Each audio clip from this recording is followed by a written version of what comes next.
আমরা কথা বলছি অভিনেতা রাজদীপ সরকারের সঙ্গে। রাজদীপ, কেমন আছো? খুব ভালো আছি বিপ্লবদা, তুমি কেমন আছো?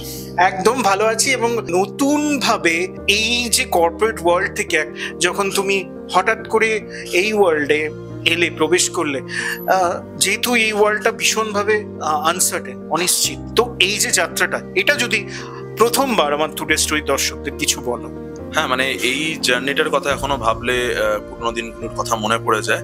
অ্যাকচুয়ালি অন্তর্সত্ত্বা যখন করেছি তখন আমি চাকরি করি। 2017-এ শুটিংটা হয়েছে, রিলিজের ঠিক আগে আগে আমি বুঝতে পারি যে দুটো কাজ একসাথে হচ্ছে না। তো 2018-এর শুরুতে, মানে জানুয়ারিতেই আমার লাস্ট ওয়ার্কিং ডেজ, মানে আমাদের যেটা কর্পোরেটের নিয়ম, 3 মাস নোটিস পিরিয়ড সার্ভ করতে হয়। তো মুক্তি পেয়ে সম্পূর্ণ অভিনেতা হিসেবে আসি এবং এই আলোর দিশা সিনেমাটা শুটিং হয় 2018-র ওই মানে মেবি মার্চ এপ্রিল, থেকে এক্সাক্ট মনে নেই টাইমটা। তো মানে দেখতে গেলে অভিনেতা হিসেবে হয়তো এটা আমার মানে চাকরি ছাড়ার পর প্রথম কাজ, মানে ওইভাবে দেখতে গেলে। মানে অন্তঃসত্ত্বা ডেফিনেটলি আমার ডেবিউ ফিল্ম।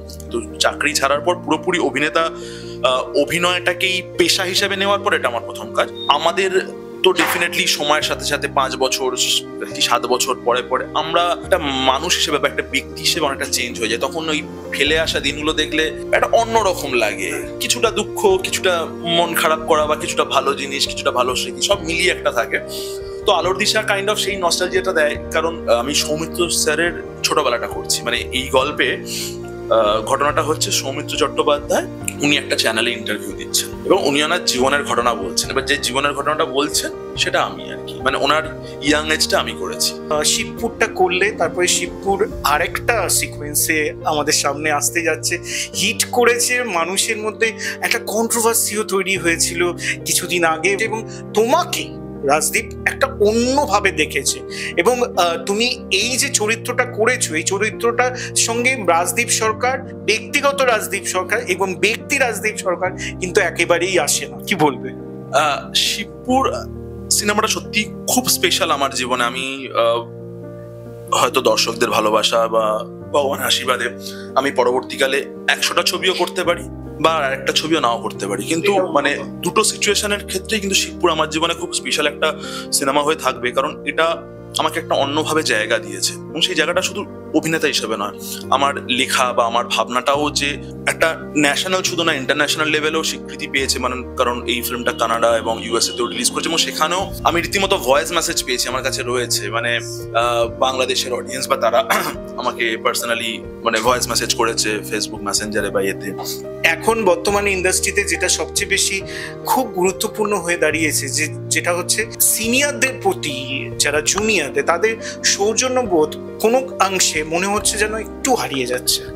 এইটা আমি নিজে পার্সোনালি খুবই মানে আমি একদমই সম্পূর্ণ বিপরীত মত পোষণ করি। অবশ্যই সিনিয়রদেরকে রেসপেক্ট দেওয়াটা আমাদের একটা খুব বেসিক দায়িত্বের মধ্যে পড়ে, মানে এটা হতেই হবে। মানে আমি জানি না, মানে এটা বেসিক্যালি হয়তো ডিসিপ্লিন বা একটা ঘরানা থেকে এলে, বা আমি শুধু পার্টিকুলারলি থিয়েটার আনবো না, থিয়েটার করলে হয়তো এই জিনিসটা অনেক ক্ষেত্রে বেটার হয়, বাট না করলেও যদি থিয়েটার করে না কিন্তু সিনিয়রদের প্রতি রেসপেক্ট থাকবে না, এটা তো হতে পারে না। মানে এই ধরনের ঘটনা যদি ঘটে থাকে তাহলে আমি সেটাকে একদমই পছন্দ করছি না। কারণ অভিনয় বা যে কোনো ক্রিয়েটিভ ফর্মের তো কোনো অ্যাজ সাচ কোনো বুক হয় না, এটা সেলফ লার্ন প্রসেস কমপ্লিটলি হতে পারে না। মানে আর্ট অ্যান্ড ক্রাফটের ক্ষেত্রে আমাদের গাইডেন্সের প্রয়োজন পড়বেই।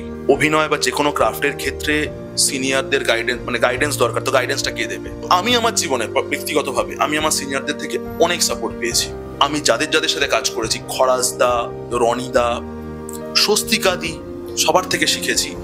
অনিন্দদা, আমি আজকে যতটুকু মানে অভিনেতা হিসেবে যতটুকুই হয়ে থাকি, যতটুকুই গ্রোথ হয়ে থাকুক, তার পিছনে আমার সিনিয়রদের অবদান প্রচন্ড। এবং সেটাকে আমি কোথাও কোনো একটা ব্যক্তিগত জায়গায় হয়তো কারোর সাথে একটা অমিল হতেই পারে, তাতে কোনো দ্বিধা নেই। হতেই পারে কোনো একজন সিনিয়র একটা কিছু মনে করছেন, আমি সেটা মনে করছি না, এটা হতেই পারে, কিন্তু তাকে অসম্মান তো করতে পারি না, সেই অধিকার তো আমার নেই।